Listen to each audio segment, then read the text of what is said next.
Hello అండి, ఈరోజు చాలా కొత్తగా హెల్దీగా ప్రోటీన్ రిచ్ స్నాక్ అనమాట. ఇది స్నాక్ గానే కాకుండా మనము పప్పుచారు సాంబార్ రైస్ చేసుకున్నప్పుడు దానికి సైడ్ డిష్ గా కూడా తీసుకోవచ్చు. అయితే దీనికోసం మనము మీల్ మేకర్ ని ఉప్పు వేసి చక్కగా బాయిల్ చేసుకుని నీరు కొద్దిగా పిండేసి పక్కన పెట్టుకుని దాంట్లో అల్లం వెల్లుల్లి పేస్ట్, కరివేపాకు, పసుపు, ఉప్పు, కారము, ధనియాల పొడి, జీలకర్ర పొడి, 5 టేబుల్ స్పూన్ల శనగపిండి వేసుకుని 2 టేబుల్ స్పూన్ ఆయిల్ కొద్దిగా వేసుకుని చక్కగా నొక్కుతూ కలపాలి. వాటర్ ఏం వేయాల్సిన పని లేదు.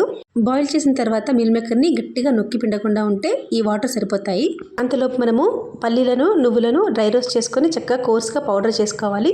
తర్వాత ఒక నాన్ స్టిక్ పెనం తీసుకుని దాని మీద కొద్దిగా ఆయిల్ వేసి ఈ మసాలా మీల్ మేకర్ ని చక్కగా పరుచుకొని అటు ఇటు రెండు వైపులా గోల్డెన్ కలర్ వచ్చే వరకు చక్కగా ఫ్రై చేస్తే పైన లేయర్ క్రిస్పీగా లోపల సాఫ్ట్ గా శనగపిండి, కరివేపాకు వేయడం వల్ల మంచి అరోమాతో టేస్టీగా ఉంటుంది. తర్వాత పైనుండి మనం చేసి పెట్టుకున్న పల్లీలు, నువ్వుల పొడి, ఒక 1/2 టీ స్పూన్ చాట్ మసాలా వేసి ఈ మసాలా మీల్ మేకర్ ని సర్వ్ చేస్తే అందరికి బాగా నచ్చుతుంది. మరి మీకు నచ్చితే సబ్స్క్రైబ్ చేసుకోండి. Thank you for watching.